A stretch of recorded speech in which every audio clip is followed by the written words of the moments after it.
Merrill Lynch is considered one of the most successful global investment banks.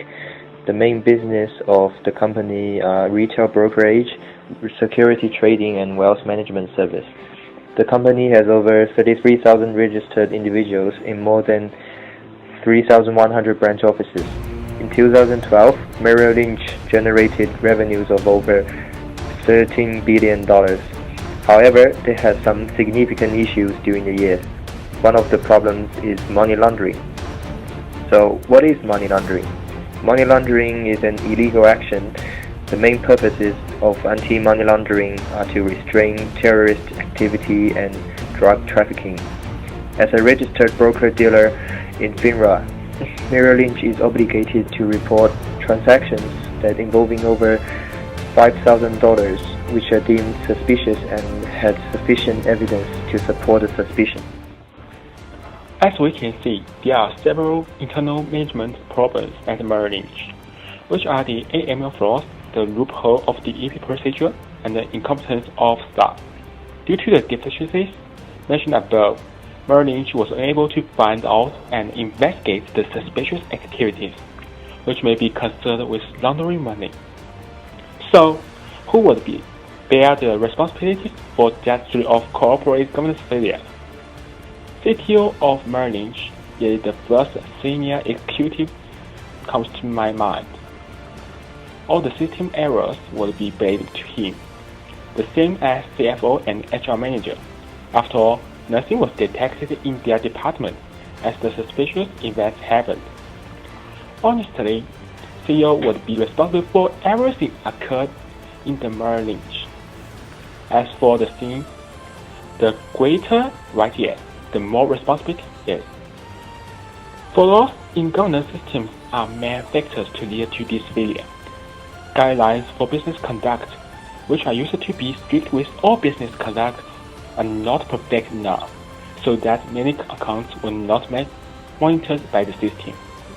In addition, the deficiencies of the Code of Ethics for financial professionals is another reason bringing about the failure. Since Merrill Lynch caught money laundering problem, they began to process some remedial efforts to fix problems.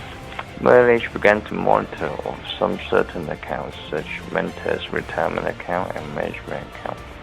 Firstly, they also reprocess and revalue all of Mentor's activities risky, which had been decreased by the fall 2011 scoring decisions, and investigated Mentor's accounts, which shut down in the case between 2014 to 2015. Besides, Merrill Lynch resort to high-risk transactions. Also, they began to use the Bank of America system to monitor all suspicious accounts which had possible unusual fund movements.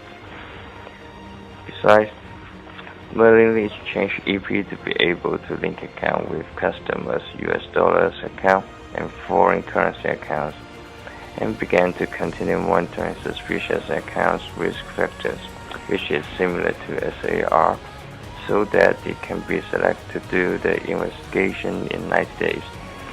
For preventing those kind of problems happen again, companies should establish a supervisory commitment which made of shareholders to evaluate executives who perform good or not.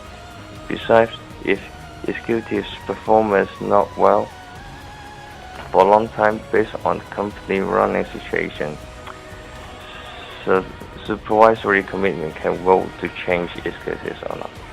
Merrill Lynch has been fined by FINRA and SEC so many times during a quite long period.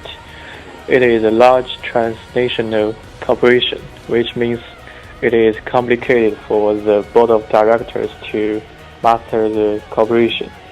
It is evident that the internal control of the corporation is quite weak. They cannot find their internal problems. It is reasonable to conclude that Merrill Lynch will not change much due to this or all sections. Maybe it is more expensive and time-consuming for it to perfect their corporate governance system.